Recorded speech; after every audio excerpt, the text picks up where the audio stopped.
Ladies and gentlemen, your hosts, Michael Wilkes,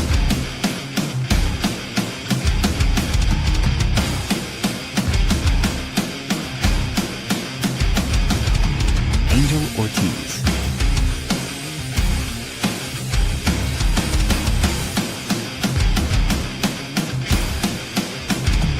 Dr. Chad,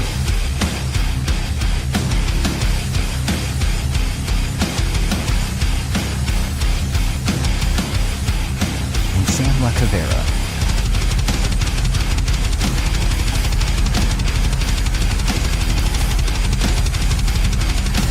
Go check out beardedbrowns.com and be sure to like, follow, and subscribe. Enjoy the show. What is up, everybody? What is up? It's voluntary OTA day, and we volunteered to be here with you and you with us.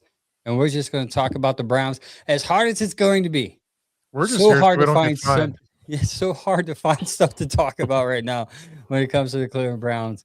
We're gonna make it as entertaining as possible. But many volunteer OTAs opened up today. Some people came, some people didn't. We'll talk about that. We got a new sponsor of the month. We're gonna talk about that. We're gonna talk about a little bit about our draft party that is coming very, very soon. We want you guys to prepare for it. We had a meeting with Danny Cleveland from the West Park Browns backers, and it went very well. What's up, KP? How are you doing? KPU. Also, we're going to go over some fan mocks and some media trending topic that we want to talk about today. We'll do that and a little more. But, guys, how was your Easter? It was easy. We stayed home, just me and Jen. We stayed home. We didn't go anywhere. My sister kind of had stuff put together kind of last minute. We were on the fence. Jen's parents were asking about what we were going to do. And the week prior, she wasn't feeling well. So we kind of already knew we probably were going to be staying home, which was fine. It's fine. We had a nice little thing here, and we actually, I never went and got a ham or nothing. So we actually had a white people taco night. That's what we ended up doing for Easter. So it worked out. Yeah. I went to my mother-in-law's, ate a bunch of food. I went to my uncle's later on, ate a bunch of food, came home and passed out. That's the way to do it. I went to my mother-in-law's, and I was chasing the baby all day. Took a nap with him, and then my kids got a lot of we got some stuff, right? But then you go to grandma's house, right? And it's just like, come on, dude. Like, it's Christmas or is it Easter? It's like, come on. It's just whatever happened to just candy. Why are they getting toys and clothes? Mm-hmm. Why are they why is the fifth basket coming out? Like, you need to chill because I have to put all the stuff away when I get home. Yeah, we were getting like rewrapped basketballs from last Christmas. And Exactly. Stuff. Hey, wait a minute! I thought I already had this. I thought I lost it. You didn't lose it. We rewrapped it. You'll be all right. Happy Easter. Yeah, it was pretty intense, but fun at the same time. Easter's more of a relaxing holiday for most people, and that's how it was for me. No, it's not, because then you got to go to work Monday, all full with 15 pounds of ham in your gut. Yeah. And I don't like ham. I don't like lunch meat ham, but I love ham. See, I like lunch meat ham, but I don't like ham. It's a consistency thing. That I don't slimy. Nope. I don't eat it all the time, but if I was to, I wouldn't mind. But ham to me, I'd rather have some turkey. Give me some. We had ham there, and I ended up getting they had a barbecue chicken. I ended up getting that instead. But it was. Did you guys have rice and beans? No, wait. Saturday I had rice and beans. Last Saturday my dad came in town and my Puerto Rican family was like, hey, here's some rice and beans, and I had so much I still can taste it. So I normally try to keep it in my taste buds until they come around next time. But yeah, normally no, my Puerto Rican side of the family will bring rice and beans, and we didn't have any this year, so I was bummed. Yeah, my wife was telling my aunts, I need to come over so you can cook me. I can learn some rice and beans. I'm like, it's complicated, but once you learn it, girl, we'll be eating that every day. Typical Rican eat it every day. Rice and beans. We having rice and beans. We having rice and beans. And it's different types. It's like Rusa Candules, which is a little darker. And then there's like white rice. And then they have potatoes and then regular beans with some sauce. It's really good stuff. That's the type we had when my dad was down here in my aunt's house. That's what we do during the off season. We talk food. here at the Bearded Browns Ooh. podcast. We're going to rate our food next week. That's how much boring it's going to be, unless somebody gets traded, Miles Garrett. Didn't our kitchen didn't they get like a D? Maybe we can go ahead and start feed them guys down there with some good old stuff we make up, man. Yeah, maybe it would help. We can help the kitchen out down there. James Strike says lunch meats are gross. Bologna of any kind of loaf, any ham. Turkey's good though. Yeah, I'm not a lunch meat guy, but I eat some turkey lunch meat for sure. Salami. Anyways, we have a new sponsor. You guys probably heard it said, but a new sponsor this month called Clean Slate Clean Outs. They clean out whatever you need, evictions, foreclosures, property clean outs, whatever it is. They're there for you. Call this number 330-224-9346. That's 330-224-9346. And let's Ramos Morales, my fellow brother and Hispanic brother, let him know that the Bearded Browns sent you. That's our sponsor of the month, man. He reached out to me on Facebook. It was like, hey, I want to advertise. I was like, ooh, it's money. Yeah. That means don't you guys with your dirty houses be calling them and asking them to clean your house. He'll clean the entire he'll thing probably out. still do it though. I mean, hey, it's a new business. It's a small business. We're a big small business podcast promoters. If any out there want to promo your business with us, send us a DM or an email. So he just started this by himself, him and his wife. So if you're looking, or if you know anybody that's looking to get rid of stuff, to throw stuff away, give him a call and let him help. He covers Cleveland, Canton, and Akron. But yeah, he's a good dude. Will he clean out my kids? They need to go. Yeah, he probably can.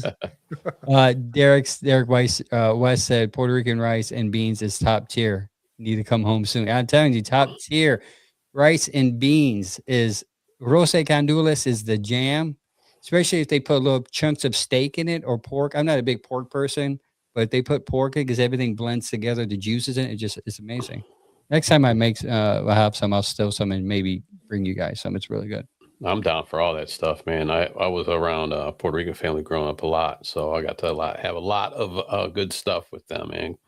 Carne asadas and all kinds of everything, man. So, their pork, man, they make their pork it falls off the bone. It's delicious.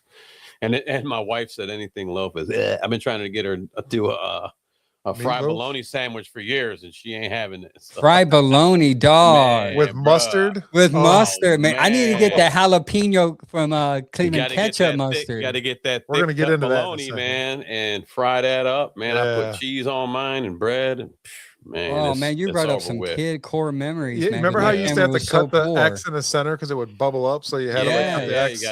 You got. I still eat Y'all those, don't know. man. My kids don't know about the struggle. If you're eating fried bologna for dinner, that's the struggle, dog. Like if you that's not a struggle though. Bologna. Like that's a flex as an adult. No, now, but now, as a kid growing up, like my mom was like, "All we have is bologna and cheese. Go make a sandwich and fry it up." All right. You guys want to hear something gross? Like when I was in high school playing football and stuff, I used to come home and eat just mayonnaise and cheese sandwiches. I used to do that too, dude. Sometimes we ain't had no lunch meat, dog. You had to get in there and get something. It wasn't even that. It's not that at all. I did it. It was a thing. I was like, look at all this protein and this fatty goodness. Mayo's high fat. Now we had three of us. So I have a younger sister and a younger brother, and I'm like 4 years older than them guys. And so I was getting to develop faster. I'm in junior high. They're just not even in getting out of grade school. But I started growing. I was working out all the time in the basement and doing my thing. And my dad, I remember him, he was like a leave it to beaver dad, real strict, man. But he was what happened to you? I started sitting down and I would eat like 2 peanut butter sandwiches at a time. I never know jelly. So that's 4 pieces of bread. And then I'm doing that like 3-4 times a week. So I'm eating a whole lot. He would come home, man. He'd try to go make a sandwich. And you only got the heels left in the bread. He's like, you can't eat the heels, man. No one wants the heels. Yesterday, where's the bread at? Oh, man, I'm sorry. You always throw that piece behind you, man. Yeah, no one wants the heels, man. My kids don't even like the heels. My kids are so bougie, man. They're like, that's a heel. That's the end. I'm like, man, you know what I did? I had to eat this when I was your age, JP, and I'd get slapped if I didn't eat it. Not me, man. If my mom came home with a loaf of bread, that was the first thing to go. I'm hiding that thing. I'm tossing it. I'm not touching that. KP Young just said mayo, cheese, tomato, and pickles. My goodness, I'm about to puke. I don't like tomatoes You either. sit around and eat a tomato, man. Slice it up with just some salt and pepper, man. My It's wife good would stuff. like that. It's because you're Italian. You blood type is ragu. That's true. To ragu, man. Maybe it's a little higher than ragu. I don't know. It's a higher brand tomato sauce, but that's Sam, man. He's higher grade, not just ragu. You just can't find Sam on the shelf. He's like man. He's like Cleveland ketchup sauce, dog. Chef Boyardee around here going to Olive Garden, like going to McDonald's and trying to call Olive Garden real Italian food. Get out of here. Yes. Speaking of food, there's going to be plenty of it on during our draft party at I was going to say the other place at PJ McIntyre's, April 23rd, 7 to 11. We had a very fun meeting with Danny Cleveland. We ate some food. Wait, Mike, what was that thing you ordered? And just the name of it made me want to order. What was that called again? Oh, they were like Reuben rolls, like an egg roll, but Reuben stuff, like sauerkraut, corned beef, and then it came with. I don't even not that like little chintzy sauerkraut. cup. Yeah, I love it was a man. thick egg roll, man, and they gave you 3 of them. And I don't even eat sauerkraut, but it was delicious. But you can order that when you come watch us do the live draft party going on April 23rd, 7 p.m. It's going to be fun, man. So far, this is what we have. We're going to let you guys know what we know right now. You're going to get a free drink on our sponsor, Allstate. So if you come and you put your name in for a quote, you just got to scan a QR code. Scan the QR put your code. Information in real quick, and she'll call you sometime that day or week. I mean, and then you get a free quote from Allstate, and then maybe switch or not, but you'll get a free drink out of it. Yeah, and she'll give you a ticket once she receives that your name, and then you get that ticket, and then you get a free drink at the bar. She's going to pay for your drink. No lie. So there's gonna be like 200-300 people there. I'm pretty sure. Hopefully, they get a lot of quotes because that's a good deal. Cleveland Ketchup will be there.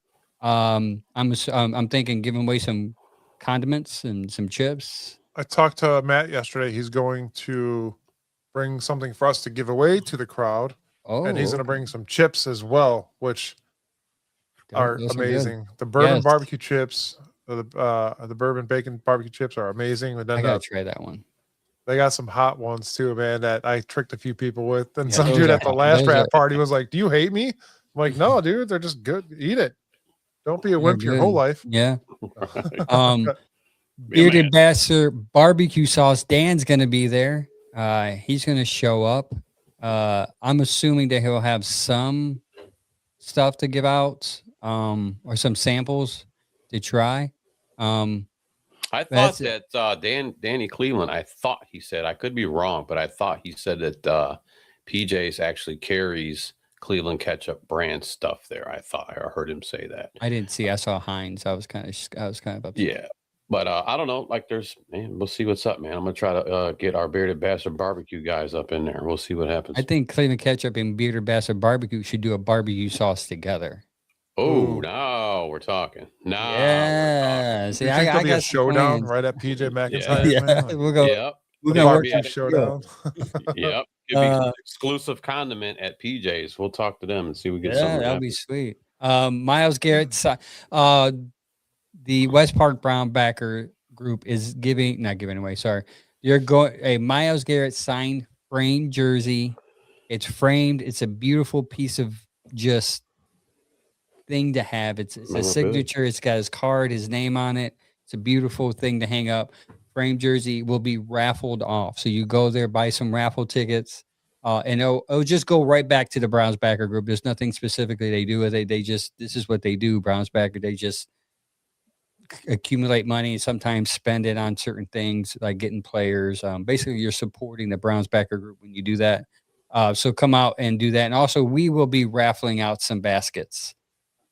Some baskets of great goodies, right, Sam? Yeah, I started yesterday, man. I was in there and I'm like, man, I better get out of here. I can't bet the farm right now. I can't put the whole farm money into this yet. But we'll get there. I'm going to have two baskets I'm working on. Will be a Browns basket. And then I got this really sweet Ohio State cooler, man.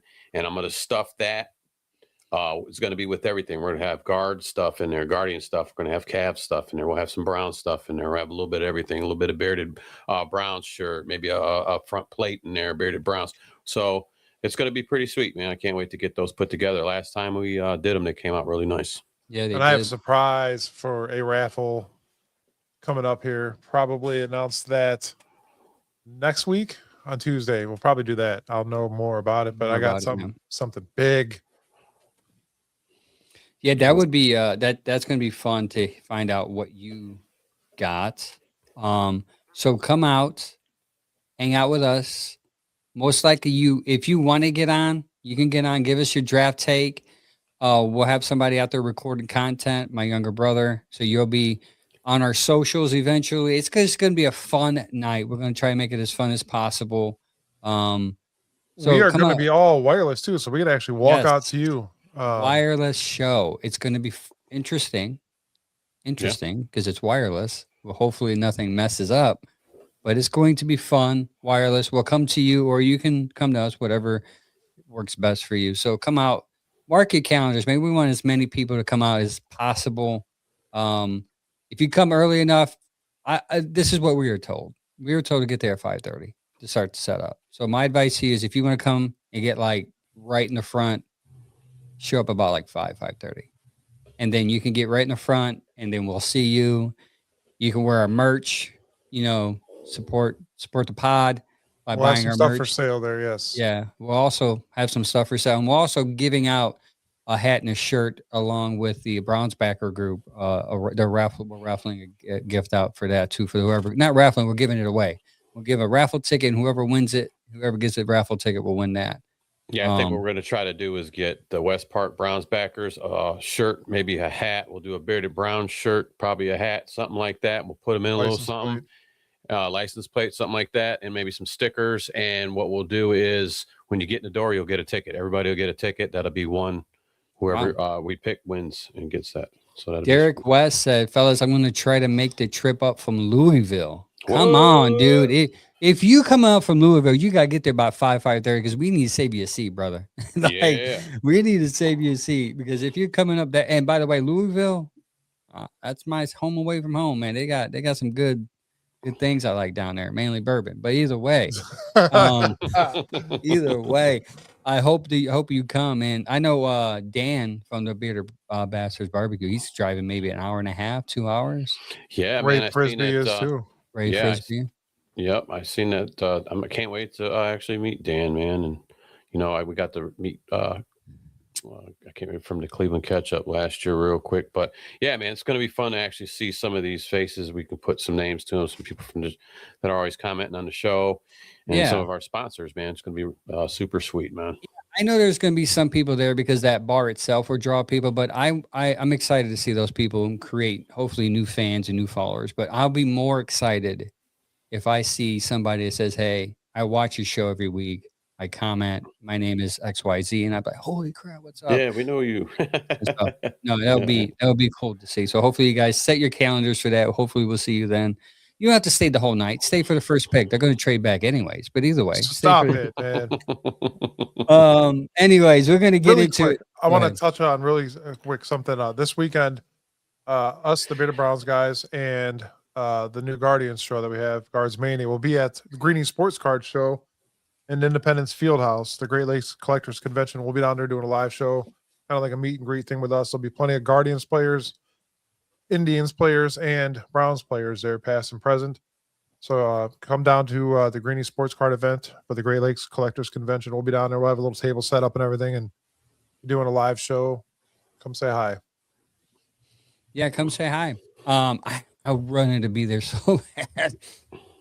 Man, I think that's something that I would like to do every year with them. That's a pretty big event. If you're into cards and trading, I don't think it's just trading cards there. Sports, probably other cards there too, like there's Pokemon, all kinds of stuff. Yeah, there's Pokemon there. You see, it's cool, man. You see all these little kids walking around with the little cases full of cards and trying to trade and buy, and it's a cool event, man. You won't respect it until you get there and you see it in person. There's a lot. I mean, it's coming big too. Card collector. I got some stuff in my attic. I told my wife I need to bring down. I got some LeBron rookie cards. I need to see how much they're worth now.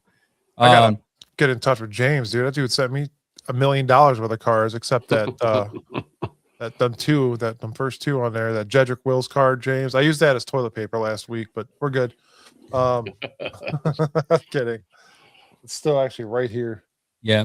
But yeah, let's get into some Browns talk. Yeah, Browns 20 minutes talk. of food. First of all, Browns news brought to you by Cleveland Ketchup. Go to clevelandketchup.com. Use code BEARDED for 10% off your order. We end up getting a new defensive back, fellas. Miles Bryant. He spent 4 years in New England before spending the last 2 in Houston. He is a big nickel guy, probably our third safety. Last year, his alignments per PFF, rest in peace, PFF. Slot, he spent 31% of the time in slot and 41% of the time in free safety. So it looks like possibly the Browns may be getting their slot corner here to pair up with Miles Harden. And they're going to probably battle it out for that. So do you think with this addition, the Browns are going to maybe lower the need for, because I thought maybe they'd look for a corner with that 39 pick, surprise some people, the nickel corner, or even a 3rd round pick. Yeah, he's 52nd among all 98, and his coverage grade of 59, 56 among 98th as well as for safeties, and his run defense grade of 74.5, ranked 29th. He's got some issues, obviously. No interceptions, no broken up passes, allowed a 124 passer rating when targeted by opposing quarterbacks. Surrendered 15 receptions in coverage, and also contributed 25 solo tackles and run support in open field situations. So there's plus side, and then there's always that.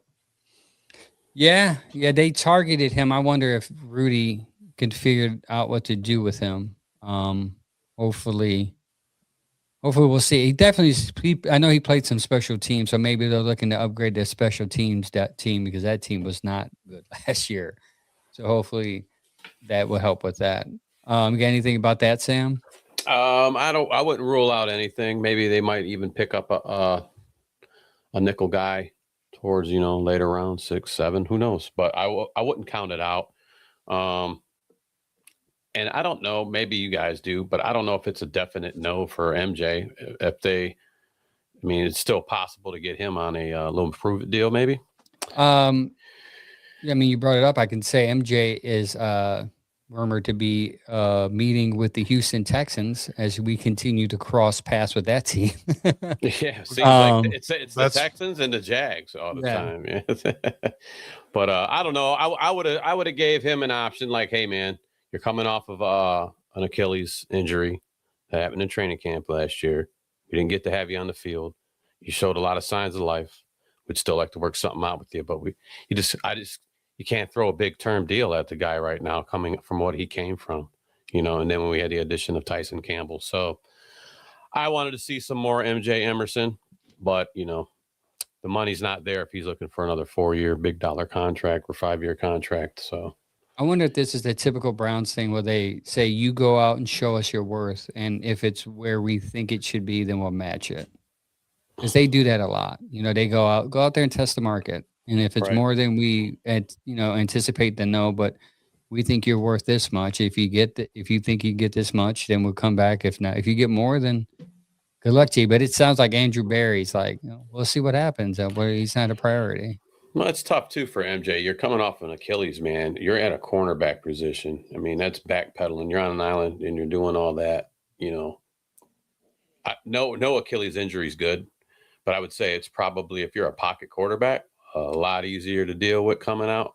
But if you're a cornerback, that's a lot, man. That's a lot going on. So, I would done a prove it deal just to see, because I wouldn't want to put a bunch of money into him, and then you don't know if you're going to get who you had. That's the big thing, man. So, yeah, I think too that last year before the injury, he kind of was up and down. So they're kind of like, if he had a good solid year that year, maybe. But the fact that you were up and down that year, we got to see how you are after that injury. But it'd be interesting to see. I kind of want to keep him too, but it seems like there's a money issue going on there where he feels like he has more money. He deserves more money. And I also thought if he would stay and stick to that, and we do draft a cornerback, he could be great for subbing in and out with the rookie, just to get his legs back, to see how he's even doing. If MJ can come back and perform how he used to, and if he can't, that's a deciding thing, man, to see what's up with it. But there's even possibility if he did come back. I mean, I've heard talks of maybe him going into a safety role too. So I don't know, man. I just I wish him the best, and I wish that we could make something happen for him, man. If not, we're gonna have to, go bounce on it. So, yep. Anything you want to add to that, Mike? No, I'm gonna tell you, KP. I think agrees with you with going back for a cornerback or safety early in the draft as well. I feel that second round 39 pick will be either a safety or a corner. I'm hoping that safety from Toledo's there, in my opinion. But that'd be nice, but I don't think he will be. Yeah, I think he might go. Or they can probably trade up into the first round with that 39 pick, but I don't know if Barry would want to give up assets for that. He's probably. I wouldn't. Yeah, I don't think I would either. So next topic. Browns want people. Well, I shouldn't say people. Some people want Myles Garrett to be at volunteer training camp. Do you think Myles Garrett's not being there hurts him? I don't think it hurts him. What I think happens here is the people that do look up to him as a team leader probably think it's kind of shady, but dude, no. As some people were saying, he is the best player in the NFL. You shouldn't be there. I think you should be there to build up some things for your team. Obviously, you are one of the worst teams in the league. Yeah. So for that guy to not show up, I'm not mad about it really, but you got a poor team that needs their leader there. Show some respect. Yeah, James said, what do you guys think about Pons? I like Pons. I would take him at 39 if he's there as a corner. You can play him at nickel for his first year, and if you don't end up signing Ward back, you can always move off Ward and put Pons there. Sam? I was going to say what KP down here. I was waiting.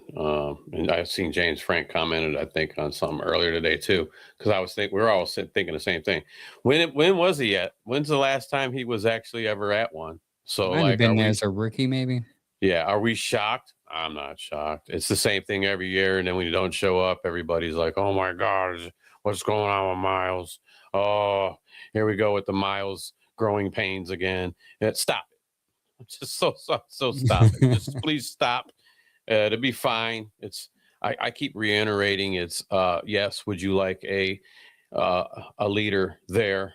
That's been kind of questionable with Myles, his actual leadership skills, but no big thing. It's called volunteer. Please just read that for what it's worth. It's volunteer, man. Yeah. Yeah, I'm with you guys. I wish he would be there just for leadership, support, development for the younger players, show the team that you're actually interested in the new coaching regime. All the selfish reasons that I want him there is I wish he would be there. Also, too, it's a new scheme. Not that he probably doesn't care because he's like, I'm just going to wreck a quarterback anyways. He said a couple of years, he said last year, right, when he signed his contract, that he wants to be a better leader. And I think part of being a better leader is doing things you normally don't want to do. And I wish and it's not as big. We're not going to try and make it bigger than what it is. It's not big. I posted something on Facebook and people are like, it's a non-story. It's like, I know it's a non-story. I just want to know your guys' take on it. Like, how are the fans feeling about it? But the majority of them feel like we feel. Matter of fact, here's one here. Matthew says, when he records 17 plus sacks this season, I'll remind everyone, I'm calling it now, he'll hit the quarterbacks a lot again. He might not break his own record, but that's okay. Another fan says, no one cares. He'll be ready. Michael said, no one cares. Yeah, I mean, no, it doesn't seem like anyone cares. Marcus says, why would he be? He's the best player in the NFL. That is true. That is true. He is one of the best players in the NFL. And KS Young Sports says, where's Dylan? Let's divert. That's always the answer. Where's Dylan? Dylan is always the answer to any question, guys. I'm realizing this as somebody who posts a lot about the Browns and content creation. When you post about a player, it could be like a linebacker got his ankle injury. You're like, oh, he'll be all right. Where's Dylan at? Let's talk about Dylan. It's like you're just bringing him up randomly. Dylan Gabriel is not there, though, guys. That's why I wanted to share that. Let's transition from Miles not being there because no one seems to care. But it does seem to have an issue with Dylan Gabriel not being there. Understandably so. He is second year by trying to fight for some reps, at least, for a quarterback starting role. Would you have liked to see Dylan Gabriel there? Not that he probably will show up tomorrow because he's probably sleeping, right? Or probably getting on a plane now with the time change. But I'll pull this back up. But just besides the second part there, no one cares. But and he probably won't be ready. He probably won't be ready. Frank, I thought all three were there. I didn't see anything about Dylan. If he was, I think they would have showed him coming in on X at least. I got a list of guys that were said to be there. Want to read them off real quick? Yep. I looked it up today because I was curious to see who's been there. We already all know that Shador's been coming down there to the facility the whole time. But Shador showed up today. Jerry Jeudy, Quincy Williams, Ronnie Hickman, Miles Harden, Isaiah Bond, Corey Bojorquez, Dylan Sampson, Quinshon Junkins. So that's who I seen that had showed up today. Yeah, that's who I seen. And Schlesinger was there. You say Swess? No, I did not. I saw Carson. I saw a picture of him talking to Coach Rudy.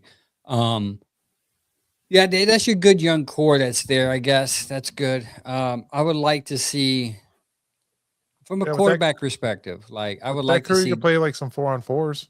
Yeah. Yeah, I would like to see the quarterbacks there because I think they need to get as much as this new offense as possible. They need to get in their hands as soon as possible. Now, I'm not sure what the rules are. I know I did read that punters can punt, but the receivers, the kick returners cannot catch and return the punts. So punters are punting to the air right now. They have weird rules when it comes to this stuff. But we'll see. I would like to see the quarterbacks come in at least by tomorrow, man. Let's get these quarterbacks. Let's get this up and running, ramp it up.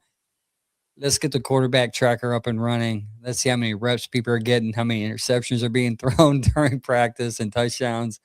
I'm excited for it, and I'm ready to create. I don't like this stage of the off season where it's just like quiet. I want something to talk about. I don't want to be sitting there in the notes like, man, what am I going to talk about today? I don't like that. We got the camps coming up. Sam's bird in the background cracking up because we're talking about somebody not being able to catch a ball for the Browns. I just hit the mute button. Sometimes they start going buck nutty over here, man. Yep. Next topic, media trending topic. Bearded, brought to you by Bearded Bastards Barbecue Sauce. Use our code Bearded and you'll get, was it 15% off, right? Bearded 15 for 15%. Bearded 15 off. For 15% off, and they have some good stuff. And they're getting a lot of newer flavors. I just ordered a bunch of stuff as well, man. I can't wait. That one shirt that I have, I ordered that sauce. That should be here soon. Can't wait to try that, man. So Moishio Show or something like that. Like it's like I don't know, but it sounded good with all the ingredients. If you go check them out on their site, it tells you everything that's in there. So I'm not gonna make this show all about food, but damn, it's good. Yeah, he does it all. I mean, all our sponsors, basically food. Shows you how much we like to eat. Yeah, he does everything himself too. Is small, independent, self, everything. I mean, so that's cool to even support. You know. And it works out because if you eat all the food that we are sponsored by, you can call Allstate, Doug White Allstate Insurance Agency for your life insurance policy to get your life taken care of. Those diabetes, you don't get that diabetes. Yeah, get that life insurance where that diabetes sits in, dog. Right.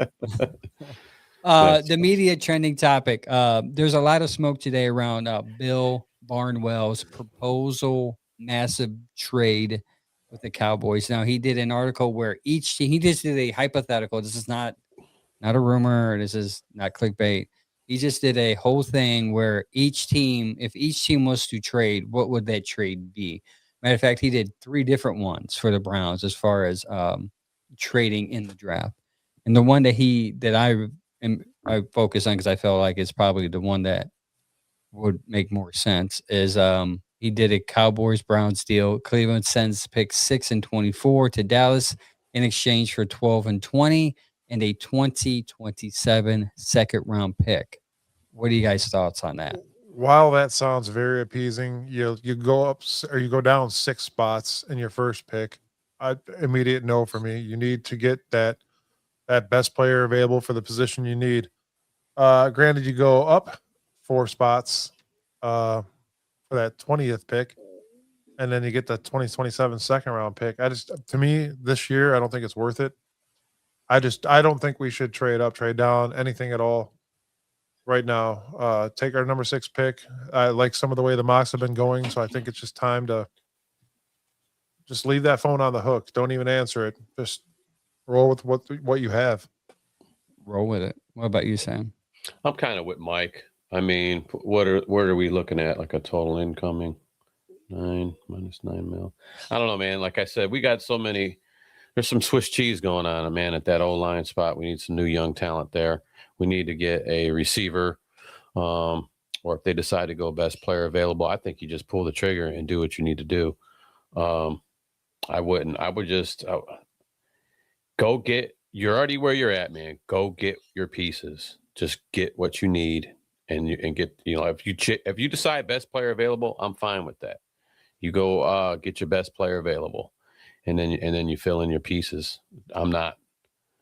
I think you gotta. It's been so long. Like we had last year to get some draft picks, and we haven't had them in so long. I'm just like, please just go with what you got, and just go in the order that you have. And knock off the BS and go get the pieces you need so we can quit talking about it, put this team together, and move forward, man. Let's go. Yeah, the PTSD from the last couple of years of not having a first-round draft pick is set. Yeah. Like last year it worked. They traded back, and we ended up getting Mason Graham, and I know you were happy. You were elated over there, Angel. Oh, yeah, for sure. Not me. We had Ralph Holly sitting right there at a draft party. I was right from perspective. I felt good because I felt I got to pick right, but then at the same time, sitting next to Ralph, I was can't smile too much. Yeah, right, dude. You just saw Angel. He was like, yeah, Mike. Oh, sorry, Ralph. Yeah, but I was just when they said, "Oh, the Browns are trading back with," I think it was Jacksonville. I'm like, oh well, here we go. Let's see what we do. But it ended up working out in the end. But I wouldn't do it again this year, man. Just please go get what we need. Yeah. So 6 and 24 for 12 and 20. This would make sense if they're looking to get a tackle, right? Because you don't want to draft a right tackle or a guard at 6. And I would be interested. I'll say I'll be interested in this perspective from this deal because I've seen a lot of mocks where Omar Cooper Jr. is going to Pittsburgh, and that scares me because Pittsburgh picks 22. Yeah, 22 or 20. Yeah, 22. Pittsburgh don't know who their quarterback is, so I'm not worried about that. Well, I mean, you lay down the foundation. I mean, Aaron Rodgers will probably be the guy, but we don't know who our quarterback is either. Yeah, so what am I talking about? Yes, Pittsburgh's like you have 3 that you don't even know. So I agree with you guys. I think you stay where you are. But if they do trade back, this would be the reason because you're looking for a tackle. And a right tackle that probably will be a guard eventually is high to pick at 6. So you move back to 12 to get him. And then you move up to 20 to get the receiver you're targeting because you have Philadelphia and you got Pittsburgh who are looking to get younger at receiver too. And if you think they're targeting the receiver you want, you got to get ahead of them. So you got to jump to 20 to get that receiver you want. Or if you're comfortable sitting at 24, you said whatever receiver falls at 24, we're okay. Problem with that is I saw a lot of mocks where KC Concepcion's in there. Like I like KC Concepcion. What's our problem, Sam, with KC Concepcion? You haven't tasted his rice and beans yet. That's the problem. Not yet. That's one. Smaller guy, right? Is that what we're smaller talking guy, about? exactly. Smaller guy, right? He runs good routes. He drops the balls a little bit. He runs great routes. His route tree's high, but he's like 5'9", 180. I mean, and to draft them there, that's a risk. But the good news is if you do trade back, you can save yourself $1.4 million in cap space. that would be the reasons why the team trades back. Mainly, it's because $1.4 million is like $20 to us. There's to us. I wish it was $20. Yeah, right. I mean, $20. I mean, 1.4 million to them is like $20 to us as well. I mean, Andrew Barry's been pretty frugal with the way the money's going here, and he always finds places to get stuff or put stuff or restructure contracts. So, I mean, I would stick, like I'm going to say again, man, stick with 6, stick with 24, and let's go. Yeah, I think they do that. I think they're actually going to probably. I really hope. I want Tate. I really hope they don't trade back. I hope they don't either, because that's going to screw us. And I get it. 6 picks later. 6 picks later could mean a lot. Absolutely. Yeah. Yeah.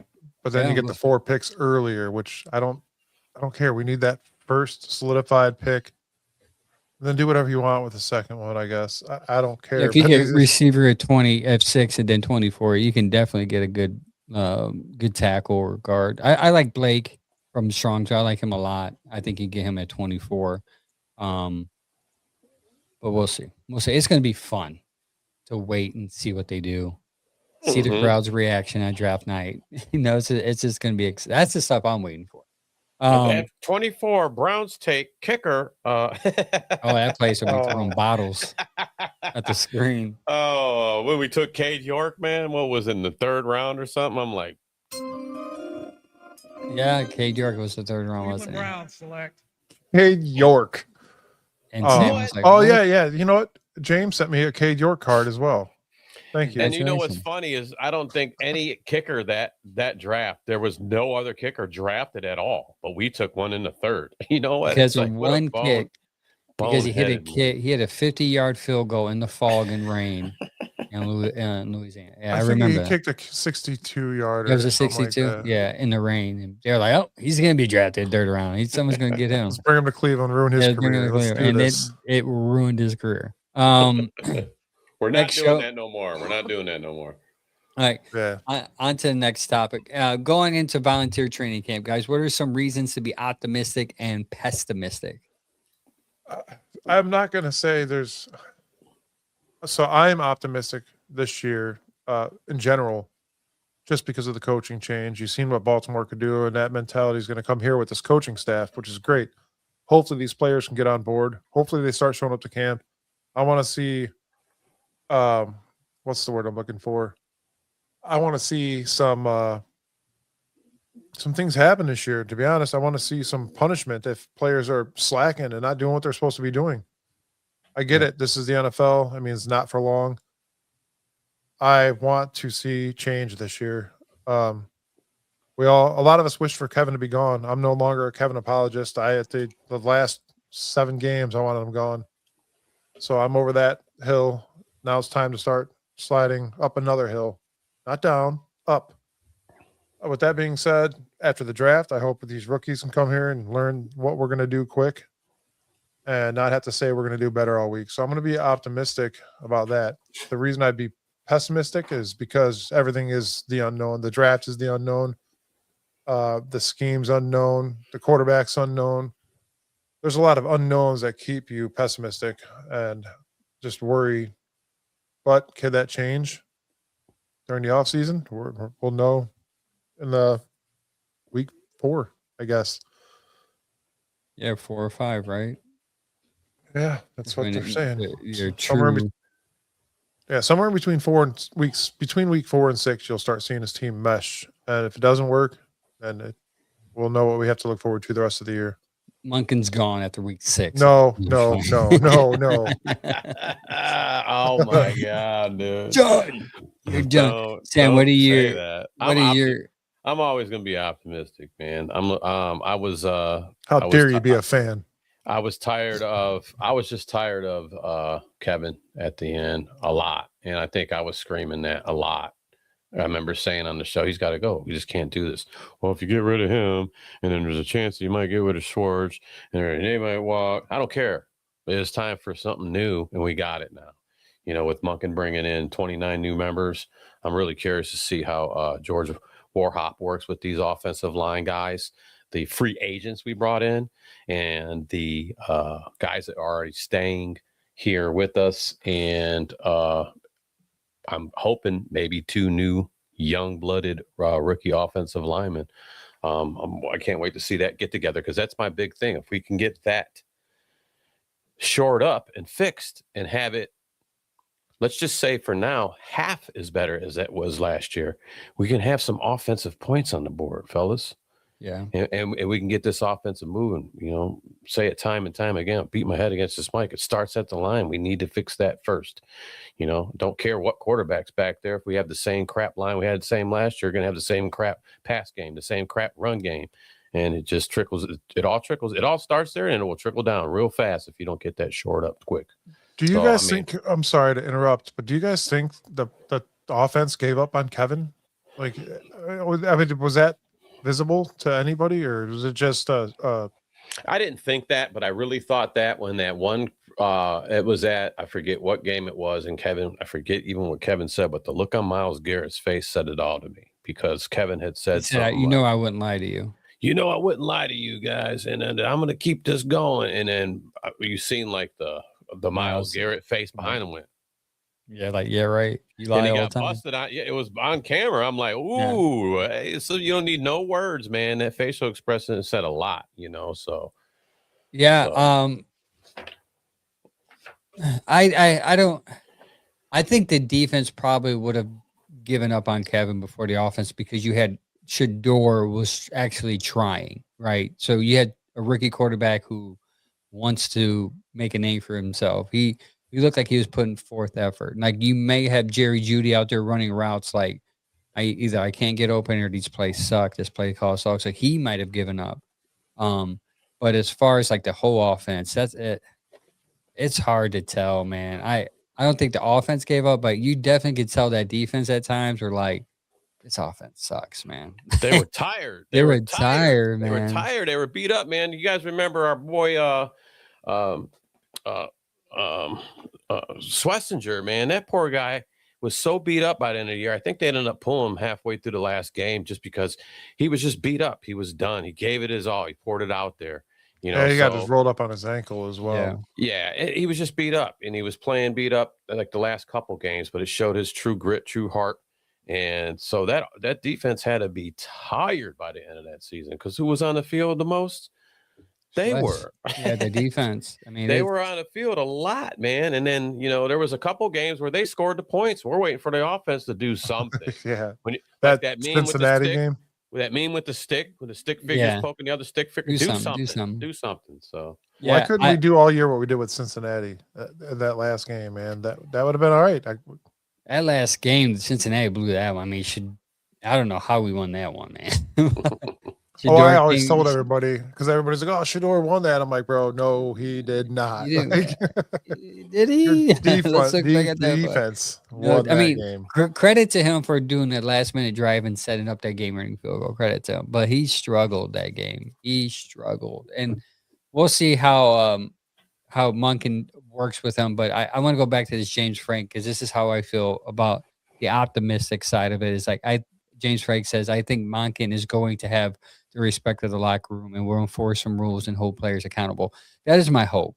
That is what's keeping me optimistic about this season, is that you have an older guy who seems to not care. I mean, he didn't show up for his first ever coaching photo because he's got a haircut and he's running late. Like, why didn't you get a haircut before you came to Arizona?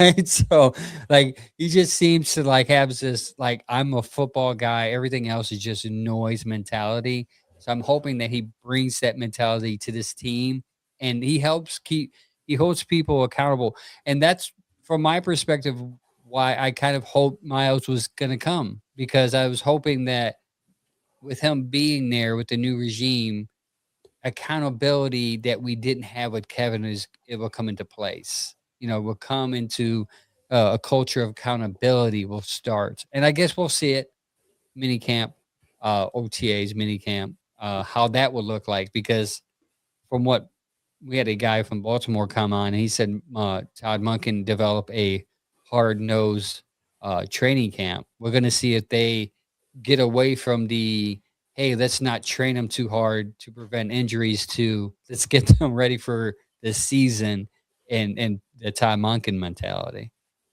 And if real quick, while you guys are wondering why Chad's not here, he's actually in Japan right now getting the Japan League ready for football. Yeah. So he'll be back in like a week or two, probably drinking lots of sake. Yeah, Japan Browns backers. I actually thought he was going to come back, and I texted, and he's like, "No, I'll be back next week." I'm like, "All right, well, good to know." Sam, well, we got Mr. Sam. You got Sam. Good.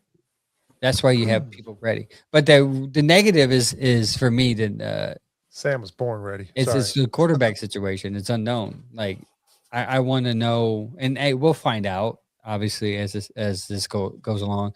Who's going to start? How's he going to look? Anticipation of the offensive line, the draft. Are we going to get receivers that can actually catch and get open? And it starts from training camp. So we'll see if the culture is set. I know I went last year and it was very laid back, a lot of 7-on-7s, which is weird because they weren't getting like the full 11, 12 personnel on the field. I thought that was weird, but that's the reasons why I'm optimistic and pessimistic. Is once they fix this quarterback situation, then I think I feel a little better about this team. We'll see though how that happens. Unfortunately, that segment is brought to you by Allstate Insurance. Give Doug White a call today and let him know that the Bearded Brown sent you. His number is 440-235-8500. That's 440-235-8500. Let's get into the last segment of the night here. The fan mocks that were sent over. Sam, you got those, right? Yeah, we should have those ready to go. Yeah, we got those ready to go. We will start off with James Berlin. This is the third batch of 4. So after today, it'll be 12 that we've already went through, fellas. James Berlin. All right. James Berlin, as we see, he took Jeremiah Love, Notre Dame running back. That's a popular pick right now. Yeah, we went 24 with Max Ianker. 39, Chris Brazell the second, which I tell you, man, I've been looking at him a little bit, and I kind of like it. I'm liking his size and his speed for as big as he is. His stride, man, it looks like he's not running fast because his stride is so long. Yeah, I mean, I was looking at him earlier today because somebody brought him up. They brought his name up. They said, if these two guys were there, which one would you take? I said, I would probably take, Chris Brazell the second. Okay, I like him because he's that Boston body type. You guys been hearing me talk about Denzel Boston. Well, he's another body type, 6'5", 198. He had 62 catches in his career, 1,017 yards last season, 9 touchdowns. And what was really notable is a deep threat, and his yards per catch is 16.4. So every time you're throwing that guy the ball, that's a first down and some. But I like that because I got to think that, Denzel might not be around. They might not be going that route. So like Chris Brazell stood out to me. So I really like that pick at 39, especially Max Ianker. Can't go wrong. I can't go wrong with it. I don't know. I think he's more, I think he was more of a right tackle. I would if he's there, I would go with that. But the last one is Julian Neal at 70, cornerback, 6'2", 200 pounds. He's big size guy. He's really great for run support. He's physical in man coverage. PFF gave him an 89.5 on run defense for 2025, which was pretty nice. So definitely somebody the Browns could utilize. I wouldn't be opposed to getting, if you can get the other pieces you want, receiver wise and offensive line guys like is out here that James did. Maybe pulling that trigger on a cornerback at 70. I wouldn't be opposed to that. My thing right now, though, James, I got to keep it real. I'm keep it 100 with you. Yeah, it kind of got me out of there with that first pick, man. Jeremiah Love. I just can't see it with the other needs that we need. The other holes that we need. Best player available? Well, he's best running back available, that's for sure. But do we need another running back right now? I don't think so. That's my opinion. But it would be nice to see a Jeremiah Love and a Junkins in the backfield. That'd be kind of crazy. But right now, I don't think we're in a draft that we need another running back. There's other things that we need to get. And if you're going to go, I would go linebacker or something like that if you're going to go best player available. Yeah, or at the 6. I'm going to say something real quick. Don't get me wrong, Jeremiah Love would be great, but I think with Judkins and a new established offensive line, I think Judkins is going to have a hell of a year, a lot better than most think, even coming off that injury. I don't think we should pick up a running back in the first round. Everything else I'm cool with, but I just do not want to pick a running back at 6. Could that be the next Nick Chubb? Yeah. I mean, for Cleveland, yes, it could be, but you got a guy that's promising right now. Stick with that.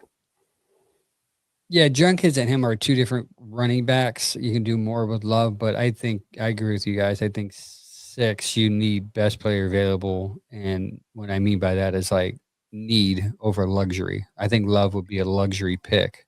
Best player luxury pick over need. And I'm not taking nothing away from Max Ironshire, but I want a true. He's primary right tackle. I think we would need to go. We need to go for a left tackle if we're going to go for something that high for offensive lineman. And I'm not taking nothing away from his game. He allowed no sacks last year and started all 14 games. So that's some proof in the pudding there. I just want a guy that we can rely on that's, been in college 3-4 years and he's played left tackle. He likes that left tackle position. So. Agreed. Yeah. Yeah. So, I mean, I'm good up here with that. Like I said, running back at the first pick, that's a no for me, James. We do need offensive tackle help, but I don't think I would go for the right tackle right there. The only thing you would think if they do that they have a plan to mix somebody around. Like if they get a right tackle, either they're going to do the stupid thing that they've done many times and try to make him play left, or they have someone to play left and they're going to move him right because they have so many interchangeable parts there already. But it still wouldn't make sense. You said it right. If they do that, and that's what we'll do.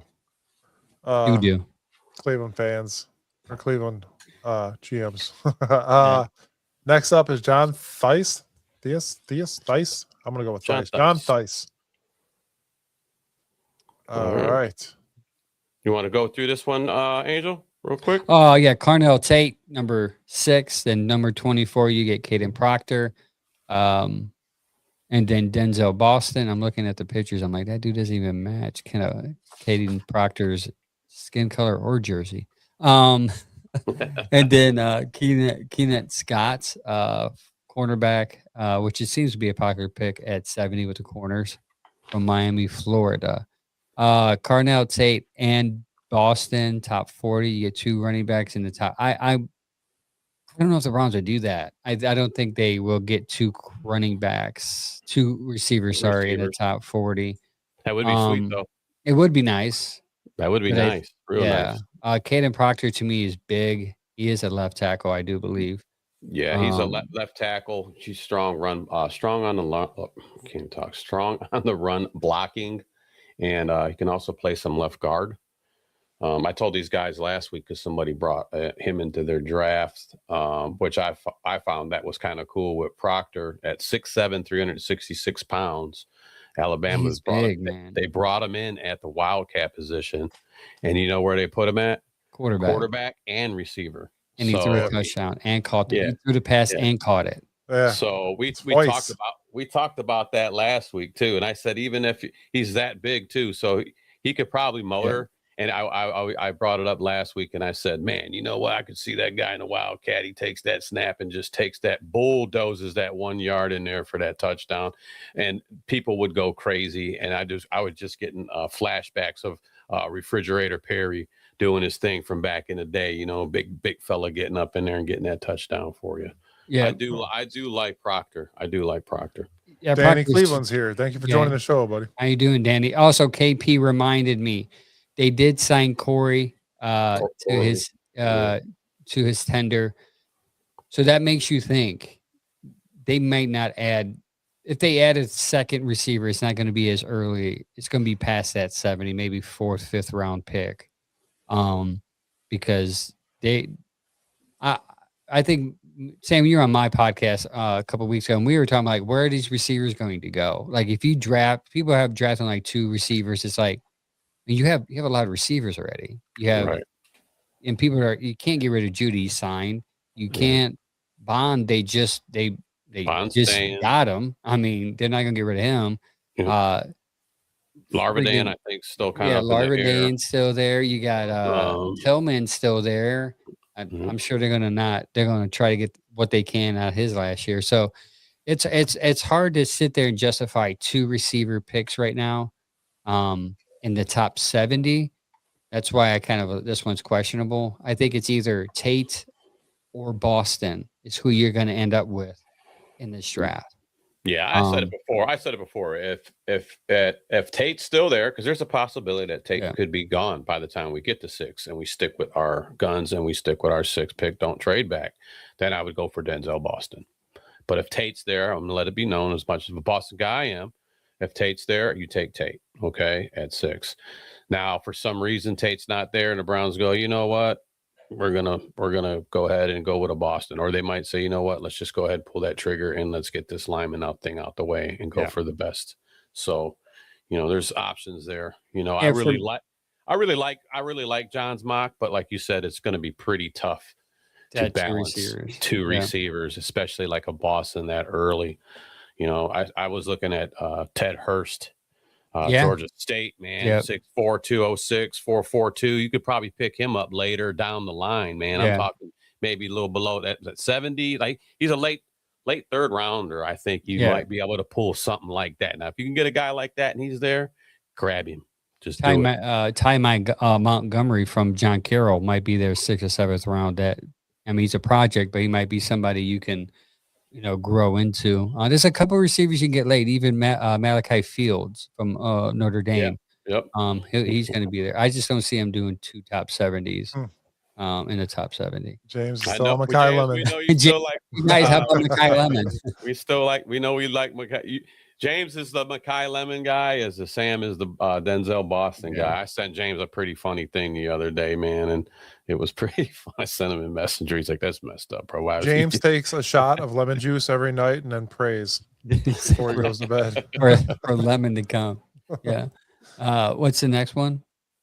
Eric Urbanowitz. Urbanowitz. Eric Urbanowitz. There you go.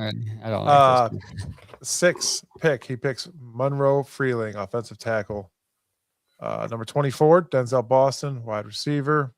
49 or 39. I don't know why that's there, but Chase Besantis, interior offensive line guy.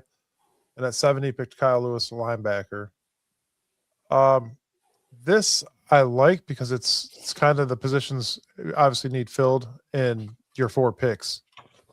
I like everybody here. Obviously, some people are not a fan of Freeling, but these guys could all be NFL prospects. I don't really. Oh, sorry. Go ahead. No, I like Freeling, man, but I don't think pulling the. I don't think that. I think that he's still got. I mean, all these guys probably have some development to do, but I know his stock went up after the combine. But I mean, he's quick for his size, got great arm length, great for pass protection. He's pro ready. I just know that I feel that just because of the combine, he's going to get overdrafted and overpulled for. He's going to become. He's still got some becoming to do, I should say. That's what I will say about Freeling. But he's that left tackle that you want, but I think he's got some development to do, and to pull the trigger on him that high, I think for the Browns would not be a good move. See, for me, if you want Freeling, you do the Dallas swap. You trade down to 12, you draft him, and then 20 you get probably Cooper or whatever receivers there. That would make more sense for me than drafting Freeling at 6. I agree with Sam. I think his RAS score raised him up, but I think people are coming back to the realizations like he's a good athlete, but he's not ready. And left tackle is a position of, like, if you're going to draft someone at 6, you can't be like, well, he's going to have a half a year development. Like, you got to plug that dude in now, right? Because we need a left tackle like tomorrow. So having him there at 6, that to me, that's high. That's really high for me. Boston 24 makes sense. Never heard of Chris, inside offensive lineman. Was he from Washington? Chris Pasantis. Yeah. I don't know where he ranks, but I know Freeling, he's like ranked 60. Chris Pasantis. I'm sorry, guys. I was grabbing I got papers flying around over here. I'm a crazy scientist back there.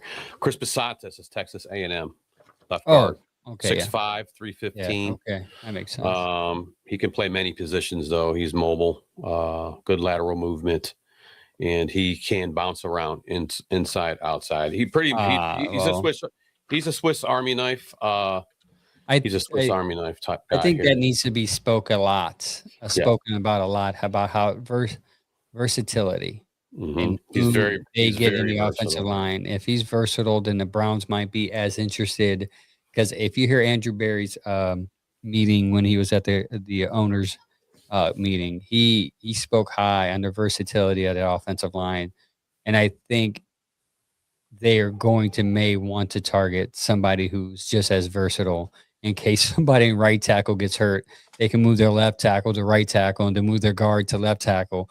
I mean, he likes that transformer mentality, it seems like. And some of the free agents we already picked up are interchangeable guys too, which a lot of people were like, oh, that guy might be what? Well, that guy can play different positions, and you're going to need guys like that. You're going to need the veteran presence in there, obviously. Then you're going to need guys that can move around. We all know people go down sometimes. Sometimes they might need to sit out a few snaps because whatever, they might tweak their foot, tweak their hamstring, but they'll be okay. But you have to have rotational guys, and some of these guys that we are going to have are able to swap around, and it's kind of what you need. You need to have some of them guys on the team. Yep. As much as I keep saying, please get a left tackle, a true left tackle. Please get a new young blood left tackle, but you still need interchangeable guys. That could be Chase Pasantis, the 3-year starter, mobile, very athletic with a solid, well-proportioned frame. He was most comfortable spot as a freshman. He split time between right tackle and right guard over 13 games, but after an injury-prone sophomore year, which we don't like to hear, injury-prone, he settled at left guard. He displayed good knee bend and good accurate hand placement, coordinates, hand, and footwork, keeping his feet active in initial contact. His footwork and mobility shows particularly on reach blocks and climbing on the second level, and his lateral quickness is great. Projected to go in rounds 2 or 3, and he's ranked at 8.47. 2 or 3, yeah, that's a perfect spot for him. 49, right? That's a third. Yes, third. 39. I don't know why it says 49. Oh, yes, 39. Typo. It happens, man. We're organic. Dan. I just don't. Freeling, I think he was like the ranked 60 top person coming out in this draft. So drafting him 6 to me it would be a reach. Other than that, I do like Kyle Lewis though. I think he's a good linebacker. Somebody that you can plug in. I mean, the Marone Freeling thing, man, guys, the way I look at it is he's going to need to be developed still. And why would you go ahead and just pull the trigger on your top 6 pick on a guy that's going to need some work? You want a guy that's ready to plug play. Not saying that Freeling can't. I just think that with time, he'll have better potential, is what I should say. Maybe they see him as a plug play, but you need to bring help and chip every so often, which takes away from what you can do on offense. But we'll see. What's the next one? Last one is Doug Whitley. This one kind of. Oh, Cade McDonald at 24. Okay. Yeah, this one. Pick 6 is Carnell Tate. Oh, he got the center. He got a center at 70 in the 3rd round. Isn't he a center? No, he's a left tackle. Oh, okay. Yeah, I thought he was a center. My bad. And everyone went 39. Denzel Boston, 70. Caleb Tiernan. Which 70 Caleb Tiernan. Me and Sam were actually talking about him a little bit. Yeah, he's before good. The show. I would like him. He's 6'7", 325. Northwestern kid, left tackle primarily. Big right 10, tackle. Man. Big 10 guys. Yeah, he's really good at pass blocking. He's got a really high pass blocking grade of 84.3, which is really great. But he's going to need some work on his run block. They're saying so, but I like him. We we're talking about some young talent and young help and some young blood. I think he's one of them that can get down there and lower picks. It would be a good pickup for us down in the draft. Yeah, again, 2 receivers. I know that's a popular thing to do because we need them. I just don't know where we can fit them at. I think that would be a wasted pick because next year's draft is going to be loaded with receivers for now. And quarterbacks. And quarterbacks. And I really want to say real quick, Doug, if you're listening out there at 24 with that would be amazing. I'm not gonna lie to you. If Cade McDonald's there is 24, I would do that in a second. Yeah, I don't know. I don't think I would, but I think it's a good pick. But I'm just saying, I don't think Angel, I would go for, if we're going to go defensive player right there, I think we would. Safety. No, I think linebacker, man. I would go a linebacker right there. If that's the trigger you're going to pull there, I would go linebacker. I mean, even though Browns love their defensive tackles, though, man. We brought in Quincy and stuff, man, like that, but we need some forever guys. So we know we already picked up Carson and what he did last year, but he's going to need a young guy there with him to continue on with that. So I do like Hayden McDonald, though, man. You had him with Mason, even with Hall Jr. there. That would be crazy. That's the first time I've seen K. McDonald being drafted there by a Browns fan. Interesting. That is interesting for sure. That's why we do these. It makes it interesting. Mm-hmm. Yeah, that's cool. I'll have to share these. We'll have to transform those ones that we got recently and then share these on our pages. But yeah, those are the fan mocks this week. Really good ones, by the way. Really good. Cardinal Tate seems to be popular. Denzel Boston together. You had an X and a Y. And I guess you just have to put Judy in the slot if that happens. And then Isaiah Bond. What do you do with Isaiah Bond? I couldn't imagine if they did that, because to me, I mean, I know Judy wants to have his resurrection season. I know he does. Wouldn't you, after what you had going on last year? But man, I think that he would. I don't know. You think about if you thought, you're the man at your job, and then 2 new young bloods come in like, yeah, we got this. This is gonna be our job. Yeah, it's gonna motivate him. I think. Sure. Motivate him, or he's gonna start crying. I think. More passes. Well, that and he could start probably getting loud in the locker room. I could see that. Like, man, this is some BS. I can't believe they did me like this. This is my season. And they're bringing in these young guys now. So yeah. That fan mock draft was brought to you by Rest Renew Counseling, Ohio. If you need a therapist after this mock draft stress you out a little bit, give Jen Ortiz a call at Rest Renew CounselingOhio.com at 216-815-1728. That's 216-815-1728. Or you can just email her at JenOrtiz at RestRenewCounselingOhio.com. That is a very long email. So is ours. But I got a question for you, Angel, real quick. Did you memorize your wife's phone number, or is that like? No, I got it right here. I don't remember nothing. Dude. I don't even remember my kids' ages at times. Dude, we'll go to the gas station and be like, "Yeah, your number for my wife has a account at one of these things," and they're like, "What's your number?" And she's standing right there, and she'll look right at me. I'm like, "Damn, I don't remember. I don't know. I don't know. I don't know." And she's like, "You don't know?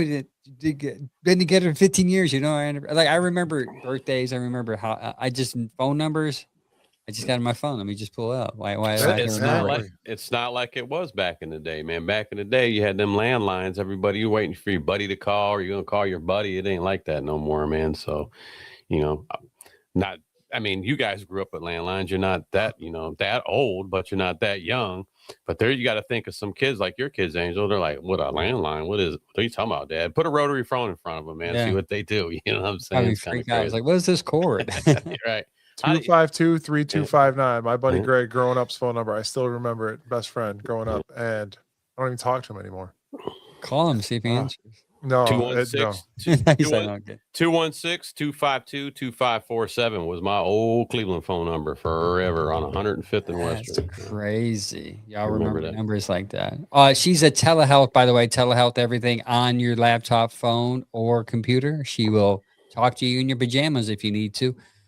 Give her a call.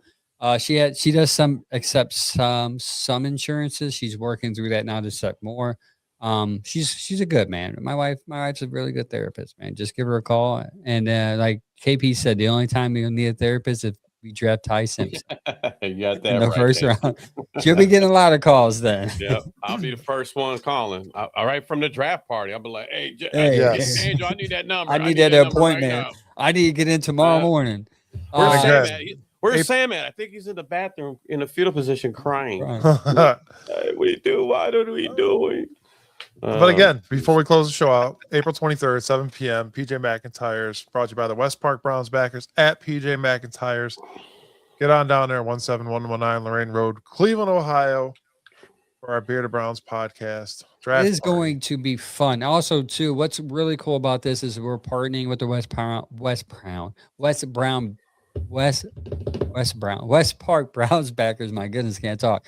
And we're going to be there for the London game.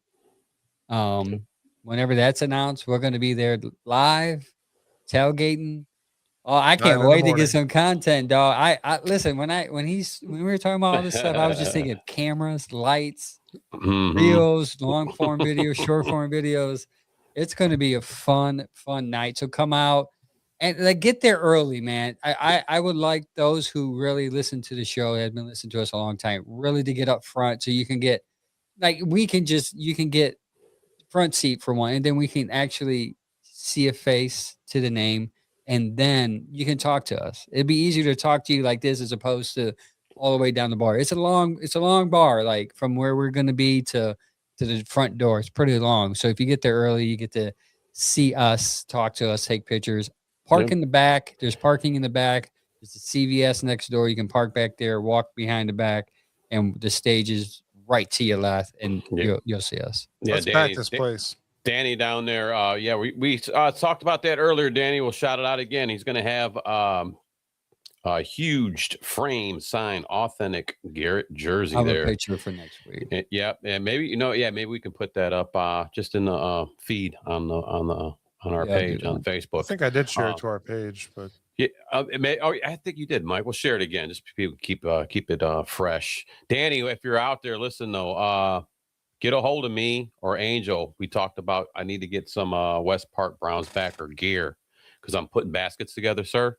And as soon as I can get my hands on what we need, I think we'll put your basket together with some Bearded Brown stuff together. And that could be that everybody in there gets that free ticket thing we talked about, had a chance to win for that. So yeah, Sam misses already building Easter baskets because his kids are all grown up now, so he wants to he's doing raffle baskets. Easter baskets to raffle baskets for draft day, right? He'll have that. Ooh, but AP Young knee surgery, knee good luck with your knee surgery, man.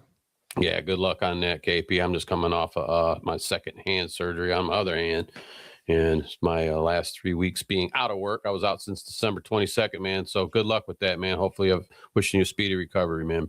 That's what I need to do to get out of work is break my hand, or have them take a bone. No, you're gonna have to work, Mike. They're gonna say you can't work. You can drive with one hand. Drive I did with it. your knee. Remember, Sam, my big orange cast I had? Mm-hmm. Yeah, large shirt, Danny. $20 for a ticket to win. It's a wing. It's big. It's a wingspan frame, and I mean, we're not exaggerating. No. You get to put your wingspan out, and however wide your wingspan is, you'll get that many tickets for $20. Oh, I thought he said that's how big the frame was. It probably is. So if Mike would get a lot of tickets for $20, that's what I was gonna say. Make sure you bring down. You know what? Hire Mike for $2, and he'll do the wingspan for you every time, man. Mike keep walking around with a different mask on and glasses. Hey, man, let me get another rat. All right. I'm gonna give you 20. I'm like, Mike, man, give me two loops. $40. We have the high school basketball, Cleveland high school basketball teams will be coming down there. Get our wingspan, get our $20. And then our sponsors as well, Doug White Allstate Insurance Agency will be there buying you beer. If you give them your information, let them do a free quote for you. They'll call you and give you all your stuff. Again, a huge shout out to Rust Belt Automotive and Diesel. Give them a call at 216-883-0474. Cleveland Ketchup will be in the house with some ketchup stuff, and we're mustards and mayonnaises, and I think he's bringing some chips to hand out to you guys as well. And then Bearded Bastards barbecue sauce. We're just gonna throw some ketchups and barbecue sauces together and try them out and see what happens. But I'm hoping and to have some of that stuff too in the baskets too. Once we get some stuff together, we'll put a little bit of condiments in some of the baskets. Cleveland Ketchup always gives us a box of some goodies to give away as well, so those will be up there. We'll figure out how we're going to do that part of it, but usually, yeah, we'll hide a ticket under a seat or something again, maybe. That would be sweet. All right, guys, thank you for tuning in today. All the comments, all the shares, all the love. Continue to check in our socials for future updates of announcements and other things that we're going to be doing as a podcast, especially when the summer hits. There's a lot of stuff that a lot of lives, a lot of places that we're going to go and pop up at. We would love to see you guys there. Don't forget to give us some likes on social media, some follows on Facebook. Oh, by the way, we hit 10,000 on Facebook on last week on Wednesday. Right after the show, the day after, we hit 10,000. So thank you guys for that. Go to our YouTube, like our YouTube. We're at like 780 something. We need about 200 something more there to hit that 1,000 mark. That would be great. Instagram and TikTok, all of those, we are there. And just watch our content. That'd be great. Appreciate you guys. And again, really quick, we'll be at the Great Lakes Collectors Convention for Greenie Sports Card this weekend. We'll have the Bearded Browns guys out there, not Angel, unfortunately, but we'll be out there, Sam and I for sure. And then Sunday will be our Guards Mania show, all about Cleveland Guardians. Come out there, talk to us there, and go and buy some cards. It's going to be a huge event. It's the biggest one of the year, so be sure to get down there, and it's going to be a good time as well. So until then, go Browns. Go Browns. Later, guys. See ya.